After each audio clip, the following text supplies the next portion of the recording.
Hi there, my name is James Winch. I am the Resource Development Manager for Prospect Resources at our Mumbezi project up in Zambia. That's where I currently am. As you can see from my background here, I'm in my tent at our site camp at Mumbezi.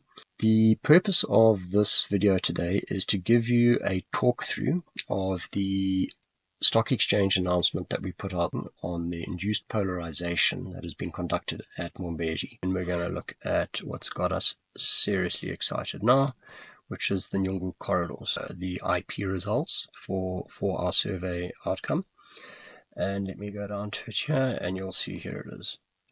Nyungu at 20 milliseconds. And you can see clearly this shows that there's a continuation of the mineralization that we were getting, which I'm going to show you here quickly. Assays, you'll see colors come on now on these boreholes, which is the mineralized zones, copper-bearing mineralization. And you can see beautifully in this example here, this is a heat map, so the redder the color, the higher the grade.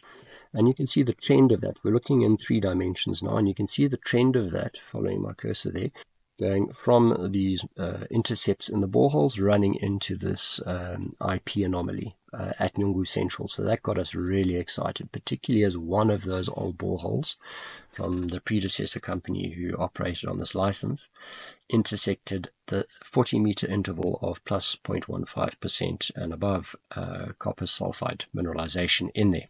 So that was our evidence that it not only worked, this method, at Kabakupa, but here at Nyungu Central. But we couldn't conduct the survey further over the drilling area because the drill rigs, we had 4 drill rigs operating late last year.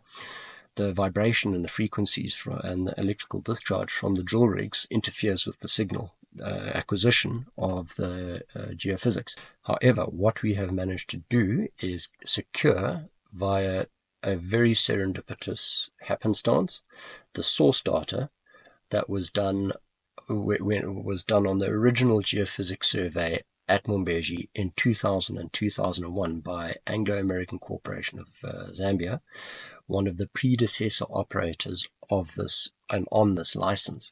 Now we have got snapshots and fragments of this geophysics result of this IP survey from that era, but not enough to reprocess it. Now, by pure good fortune, the geophysics contractor that we used to do our survey in 2024, GeoFocus, happened to be the same outfit or an iteration therefrom that did the original Anglo survey in the year 2000-2001. And some of the technicians were the same. And they said to us, look, we've worked on this project before, and we've done a survey here.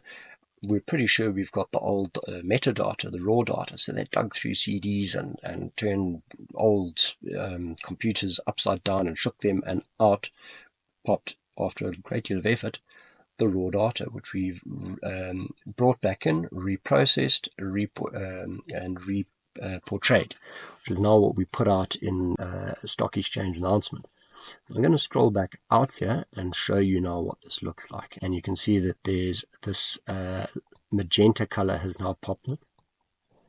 And what has got us so excited is this is a perfect validation by backtesting that induced polarization works on the Nyungu Central corridor. So here, this bright red blob is our 2024 survey.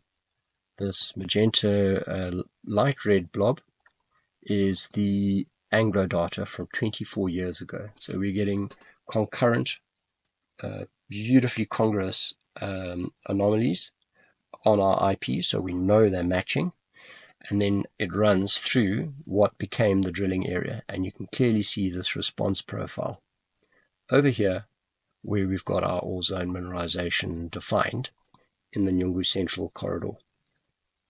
So if you look in this view here, you can see it running all the way up for about 6 kilometers north of Nyungu Central through what we're calling target 2, and then here to target 3.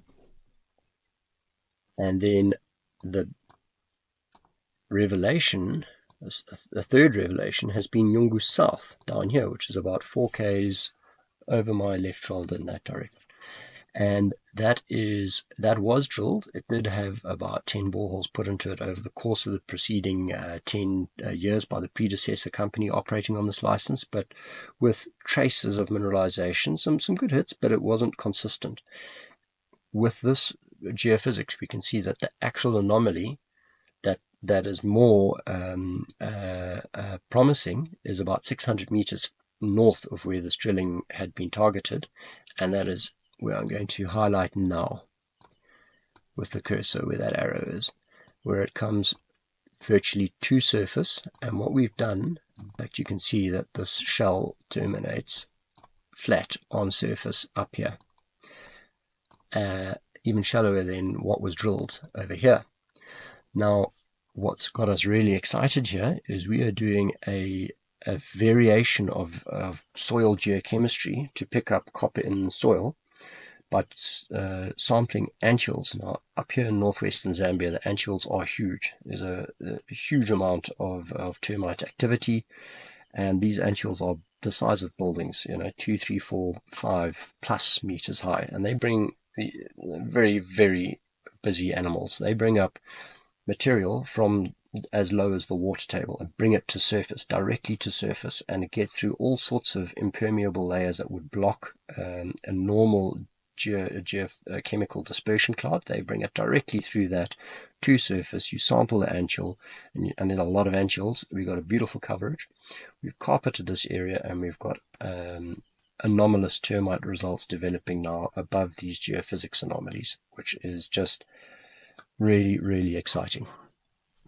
So that is in 3D what we were trying to, what we announced, the Nyungu Central Corridor, the geophysics trend that we've now been able to define from both the 2024 prospect resources induced polarization exercise, as well as the unlocked, reprocessed, and reportrayed Anglo data from 2000-2001 from that geophysical process there.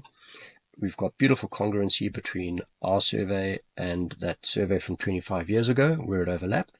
And in areas where we weren't able to conduct a survey, primarily over Nyungu Central, we can backtest the fact that geophysics, IP in this instance, works beautifully to define disseminated copper-bearing sulfides in the Nyungu Central deposit, and therefore give us high confidence that the entirety of the Nyungu corridor, from Nyungu South through Nyungu Central to Nyungu Target 2, Nyungu Target 3 North, that over this distance here, which measuring it here is 9 kilometers, we've got multiple high potential IP targets that are drill ready.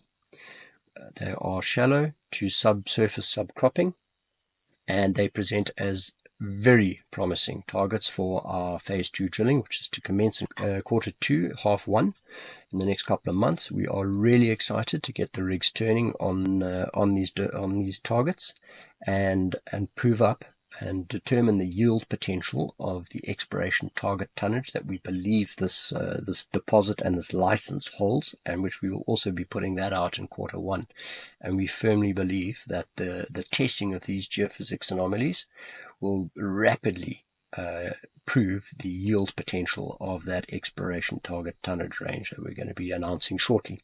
So do watch the space. We've had a great deal of excitement the last couple of days and weeks as this data has come in, and we're really excited to get going with our phase 2 drilling in the next couple of months. Thank you very much.